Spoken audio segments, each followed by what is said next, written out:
Darle las gracias al Señor, a Betsy, por la oportunidad que me da de estar aquí en esta mañana, de compartir con ustedes y de abrir mi corazón con ustedes.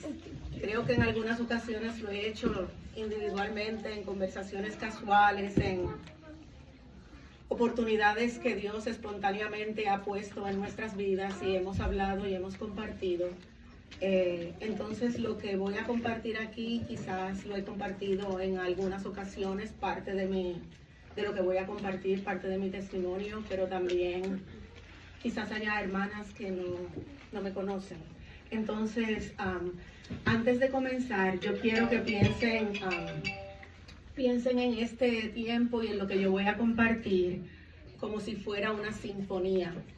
Y cuando digo una sinfonía, cuando pensamos en una sinfonía, es esa composición musical donde todos los instrumentos de la orquesta participan. Son diferentes instrumentos, cada músico toca la porción que le toca, pero cuando están todos en conjunto, suena armonioso. Entonces yo quiero que piensen de esa manera. Esto que yo voy a compartir quizás son como partes individuales y piezas individuales, pero yo confío, y es el deseo de mi corazón, que podamos conectar los puntos y que podamos, cuando conectemos todos los puntos, podamos ver el panorama, el rompecabezas, como cuando tú vas añadiendo piezas y les haga sentido y sea armonioso. Entonces ese es el deseo de mi corazón y voy a compartir pues quizás 3 componentes de lo que voy a compartir con ustedes. Voy a compartir algo personal de mi corazón, que es como, en cierta manera, pues parte de mi testimonio. Voy a también a compartir palabra de Dios, esa escritura y versículos que Dios me ha dado durante este tiempo, en este proceso. Y voy a compartir también de la persona del Señor, de su carácter, cosas que también en este proceso Dios me ha enseñado, o quizás cosas que ya yo sí sabía de Él, pero que durante este tiempo y esta etapa de mi vida es como si Dios hubiera puesto una linterna para que resaltaran y se han hecho más real y se han hecho más vívidas en mi vida. Así es que son esas 3 cosas: mi corazón a ustedes de una manera personal, escritura que Dios me ha enseñado y cómo ciertos atributos de la persona de Dios han salido más a la luz. Entonces, con eso en mente, y les digo eso porque me da a veces dificultad como procesar mis ideas y mis pensamientos, es como que están aquí en el cerebro, pero están en una gaveta bien escondidos atrás, y como que sacarlos de ahí y traerlos al frente, de verdad que me cuesta mucho. Entonces me encuentro ahí, así es que ténganme paciencia, porque hay veces que las ideas están ahí, pero el cerebro no me deja empujarlas, a sacarlas hacia el frente, empujarlas. Así es que vamos a comenzar con un versículo de la Escritura y yo le iba a preguntar a Betsy, no lo hice, hermana, discúlpame, te pregunto aquí en público, pero si yo uso mi iPad para los versículos, ¿dónde está Betsy? ¿Está bien? Sí, es que a mí me gusta cuando estoy con un grupo siempre usar la Biblia como tal, pero yo no tengo la Biblia de las Américas en mi Biblia. Esta es una Biblia bilingüe que tiene la mitad está en inglés y el otro lado es la Reina Valera del 60. Entonces, yo sé que no es quizás la Biblia que acostumbramos a leer en la iglesia. Quizás muchas de ustedes no están familiarizadas con ella, pero es la Biblia que por décadas, cuando yo conocí al Señor, fue mi Biblia, la Biblia Reina Valera. Entonces es la más que conozco, los versículos que más conozco, pero también traje por eso aquí mi iPad y tengo aquí la Biblia de las Américas. Los regalitos que tenemos son muchas Biblias de la Reina Valera. ¿De veras? Bueno, amén. Ok, perfecto. Eso me hace sentir mejor. Me hace sentir mejor porque yo no tengo en mi casa una Biblia de las Américas. Y como hago también mi tiempo con Dios, muchas veces es aquí de donde la saco. Entonces aquí tengo la opción de cambiar versiones, pero bueno. Entonces quiero comenzar compartiendo un versículo de la Escritura y se encuentra en el primer libro de Samuel, el capítulo 7 y el versículo 12. Primer libro de Samuel, capítulo 7, versículo 12.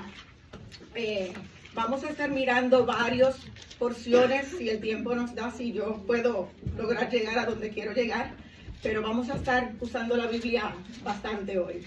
Entonces dice, primer libro de Samuel, capítulo 7, versículo 12, dice, entonces Samuel tomó una piedra y la colocó entre Mizpa y Sen y la llamó Ebenezer, diciendo, hasta aquí nos ha ayudado el Señor. Entonces quiero comenzar con esa palabra, Ebenezer. Ha sido una palabra muy significativa para mí desde que conocí al Señor, pero ha sido mucho más significativa y real en estos últimos 3 años de mi vida. Entonces, esa palabra Ebenezer, creo que me voy a poner de pie un ratito.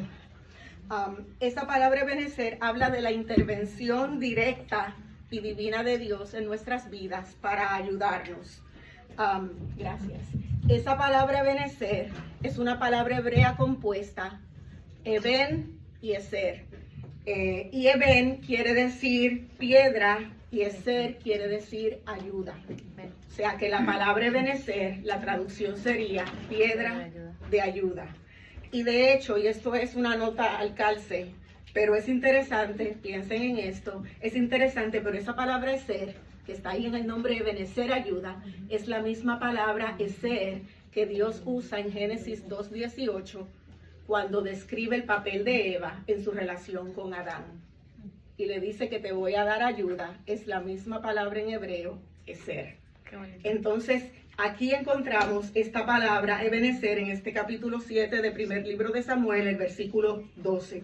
Pero para que podamos entender el contexto, porque yo sé que es una palabra que quizás usamos con frecuencia o la escuchamos en diferentes círculos cristianos, pero quizás no conocemos todo el contexto de donde la palabra surge.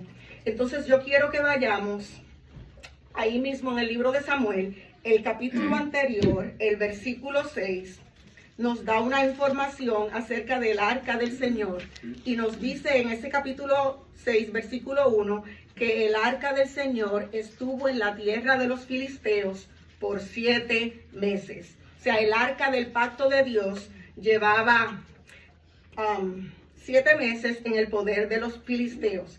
Y la razón por la que llegó al poder de los filisteos es porque los filisteos capturaron el arca en una batalla que tuvieron contra Israel. Y yo quiero que vayamos ahí 2 capítulos más atrás al capítulo 4 del primer libro de Samuel. En el capítulo 4 del primer libro de Samuel,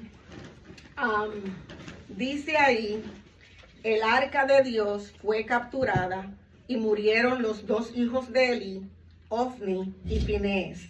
Así es que si vamos a mirar lo que nos está narrando este capítulo 4 del primer libro de Samuel, y yo voy a tratar de ir rapidito, nos dice en el versículo 10 que en esa batalla murieron 30,000 hombres, en el versículo 10. En el versículo 11 nos dice que murieron Ofni y Finés, los hijos de Elí, el sacerdote.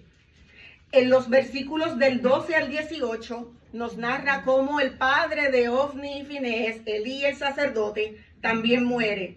Él muere cuando le vienen a dar las noticias de que habían peleado con los filisteos, de que los filisteos habían ganado la batalla, que sus 2 hijos, Ofni y Finés, habían muerto y que también el arca del pacto había sido capturada. Y es en ese momento que Elí el sacerdote muere. Y luego la historia nos sigue narrando en ese capítulo 4 que cuando la nuera de Elí, que estaba embarazada, se entera de que muere su suegro, muere su esposo, el arca es capturada, ella está embarazada y en ese momento de la emoción y del estrés, ella da a luz y al niño lo llama Icabod, traspasada es la gloria de Jehová. O sea, pensemos en esa idea. Un niño que viene al mundo y el nombre que le ponen es Icabod. La gloria de Dios se ha ido. Esa es la manera, y digo esto para que entendamos el contexto emocional y espiritual en el que el pueblo de Israel se encontraba en estos momentos. Fue un tiempo muy, muy oscuro en la vida del pueblo de Dios, en la vida de Israel. Y lo más grande fue en todo esto, no fueron los 30,000 hombres que murieron, no fueron Ofni y Finés que murieron, no fue ni siquiera Elí que murió, no fue la mamá de Icabod que murió, fue que el arca del pacto había sido capturada. Y por eso es que la madre de Icabod dice, la gloria del Señor se ha ido.